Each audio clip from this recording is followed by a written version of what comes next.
So I'm actually going to break cellular respiration down into its actual steps. First, what you need to realize is it's a aerobic process, which means glycolysis actually needs O2. Cannot do so without its oxygen. So first off, glycolysis has its electron carrier, its energy carrier, which is the ADP plus P, which is a phosphate. You add the phosphate to here and it turns into ATP. ATP with the glucose goes into glycolysis, and with the glycolysis goes into pyruvate. Pyruvate has that NAD plus H.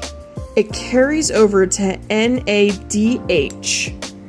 It goes over to the electron transfer, to the electron transport chain, and goes into the mitochondria.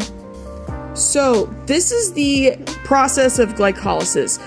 The process of glycolysis can happen in anaerobic, which means no oxygen. So this is fermentation.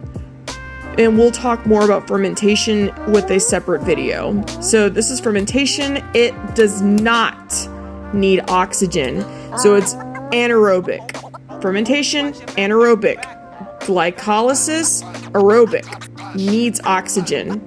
So this is the start of glycolysis. The process of glycolysis is strong enough to break down ATP into 2 ATP molecules.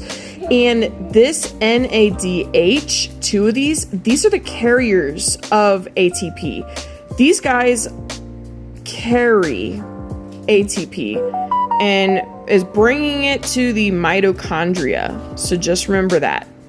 So these are the carriers. These guys carry.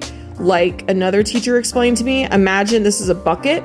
You're filling it with this bucket. You're going to put one, pretty much you're filling these carriers, you're filling the bucket with ATP. So we're getting prepared for the next step. Is pyruvate is getting broken down into a chemical potential energy to be sent to the next step, which is to be converted into acetyl CoA.